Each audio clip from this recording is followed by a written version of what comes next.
Nous sommes tous au courant que nous sommes à l'aube d'une troisième guerre mondiale. Et si, en tant que famille humaine, nous étions tous d'accord sur le fait que ôter la vie d'un autre être humain ou le fait de nous entretuer est mal, le monde ne serait pas dans l'état où il est actuellement. Mais si nous sommes encore au stade de nous faire du mal, de nous entretuer, c'est parce que nous ne sommes pas unanimes sur le fait que la guerre est mal. Parce que la guerre implique des pertes des vies humaines.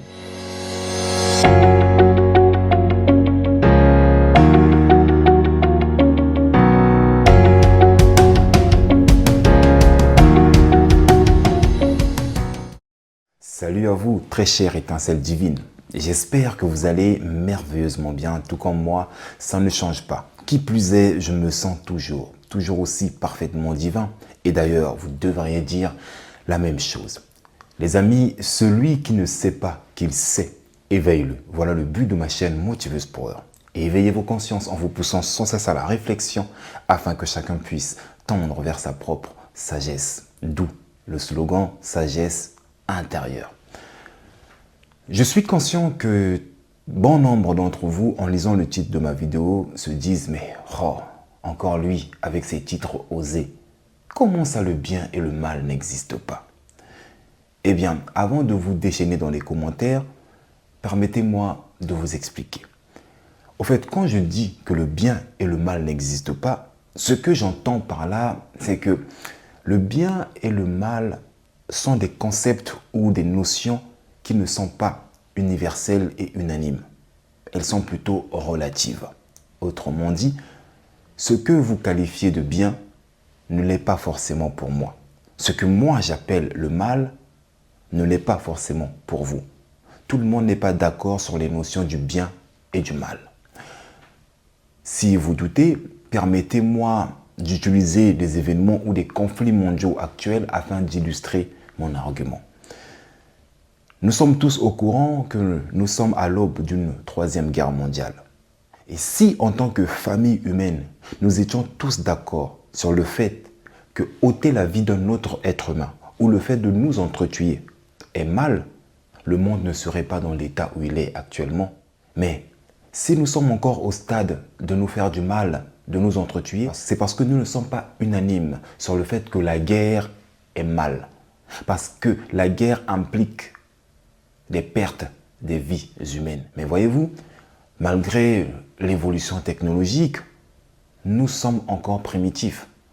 Autrement dit, nous sommes encore immatures en tant que race de nous mettre d'accord sur le fait que la guerre, c'est mal. S'entretuer, c'est mal et que nous devrions cesser de faire cela.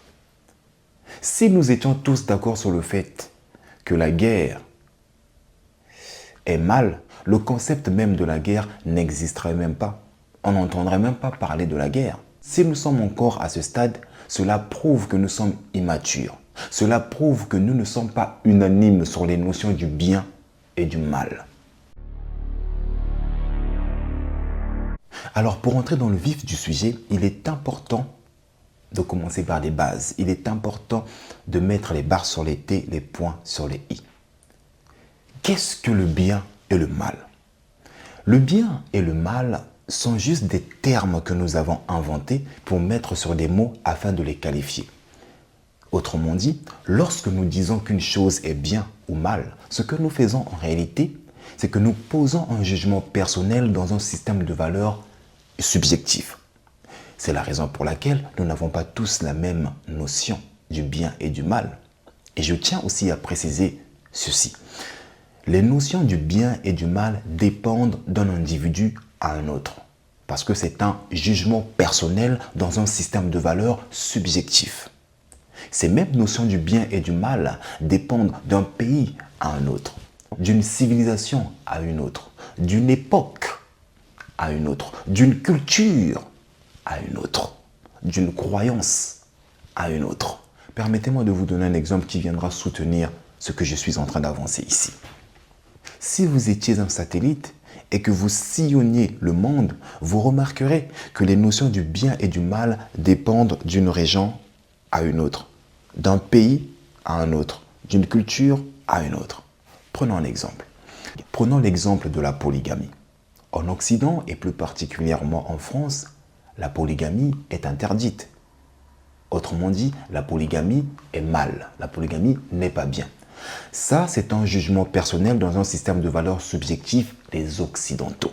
Cependant, si nous partons un peu plus loin en Afrique, de l'Ouest plus précisément, vous remarquerez que la polygamie est légalisée. Pour les Ouest-Africains, la polygamie n'est pas mal, la polygamie est bien, à partir du moment où les deux partenaires sont consentants. Voyez-vous, nous sommes face à deux cultures différentes. Chaque pays a sa propre culture, chaque pays a ses propres valeurs. Aucune valeur de l'un de ces pays est supérieure ou meilleure à celle de l'autre. Autrement dit, si les Occidentaux considèrent que la polygamie est mal, on peut tout à fait comprendre parce que c'est dans leur système de valeurs. Cependant, on ne va pas pointer du doigt les Ouest-Africains en leur disant que la polygamie est mal et que vous ne devriez plus la légaliser parce que c'est mal. Non. Qui a dit que vos systèmes de valeurs sont meilleurs que celles des autres, si ce n'est vous? Qui peut affirmer que vos valeurs sont nettement meilleures à celles des autres, si ce n'est vous? Vos valeurs proviennent d'un jugement personnel. La polygamie est un concept qui engendre des points de vue distincts. Je ne dis pas que la polygamie est bien ou mal. Ce que je pense de la polygamie ne dépend que de moi, parce que cela vient d'un jugement personnel à partir d'un système de valeurs subjectif. C'est pas parce que je considère que la polygamie est mal que tout le monde devrait considérer la polygamie comme mal. Ou inversement, c'est pas parce que je dis que la polygamie est bien que tout le monde devrait être d'accord avec moi pour dire que la polygamie est bien. Non, c'est un jugement personnel dans un système de valeurs subjectif. À travers cet exemple de la polygamie, vous comprenez que les notions du bien et du mal dépendent d'un pays à un autre, d'une culture à une autre. Et elles dépendent aussi d'une époque à une autre. Parce que ce que d'autres jadis considéraient bien, aujourd'hui nous le considérons mal et inversement. Est-ce que vous comprenez? Après, en tant que race, nous pouvons tous nous mettre d'accord sur des choses qui sont bien ou mal. Mais nos actes doivent refléter cela. Malheureusement, dans bien des situations, ce n'est pas le cas. Permettez-moi de vous donner un exemple. Nous pouvons tous nous mettre d'accord sur le fait que ôter la vie d'un autre être humain est mal. Mettre fin à la vie d'un autre être humain est mal. Cependant, tous les jours, les femmes avortent. Bon, en disant que les femmes avortent, je ne rejette pas directement la faute sur les femmes. D'accord? Ce que je veux dire par là, c'est que nous avons légalisé l'avortement. Lorsque nous avortons, nous mettons fin à une vie, alors que toute vie est sacrée. Peu importe votre couleur de peau, peu importe votre situation, peu importe votre culture, votre intelligence, votre taille, votre sexe, toute vie est sacrée. Donc lorsque nous avortons, nous mettons fin à une vie qui est sacrée. Certains prétextent que le fait d'avorter, ce n'est pas mettre fin à une vie parce qu'il ne s'agit que d'un embryon. Un embryon, ce n'est pas une vie. Foutaise. Dès lors qu'une femme apprend qu'elle est enceinte, il y a déjà une vie en elle qui naît. Elle porte en elle une vie. Donc, quand elle décide d'avorter, cela signifie qu'elle décide de mettre fin à cette vie. Arrêtez de chercher des prétextes bidons. Mais non, c'était encore un embryon. Mais non, c'était encore un œuf. Mais non, c'est une vie. Peu importe la forme de cette vie, ça reste une vie. Et toute vie est sacrée. Vous voyez?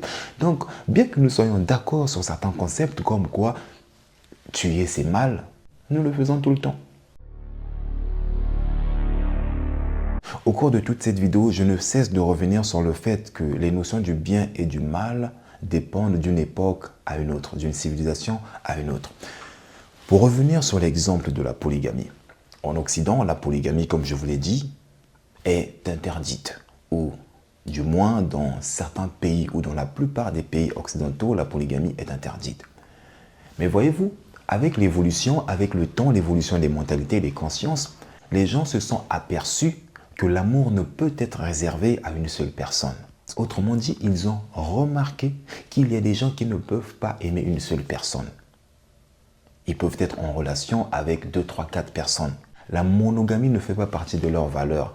Ils ne se sentent pas en accord ou en symbiose avec la monogamie. Et pour ne pas copier le modèle africain ou le modèle ouest africain, donc pour ne pas appeler cela la polygamie, les Occidentaux ont choisi d'appeler cela le polyamour. Frère, même si on appelle cela polyamour, peu importe le nom que vous donnez à ce sentiment d'aimer plusieurs êtres en même temps, ça reste de la polygamie. Ça reste de la polygamie. Pour moi, il n'y a aucune différence entre la polygamie et le polyamour. Parce que le principe reste le même. Quand vous prenez ces deux termes dans le dictionnaire, qu'est-ce que le dictionnaire vous dit? Le dictionnaire vous dit que être polyamour, c'est avoir plusieurs relations amoureuses ou plusieurs partenaires amoureux qui connaissent l'existence de l'un ou de l'autre ou de l'une ou de l'autre. C'est-à-dire que les partenaires avec lesquels vous êtes en relation sont au courant qu'elles sont en relation avec vous ou qu'ils sont en relation avec vous.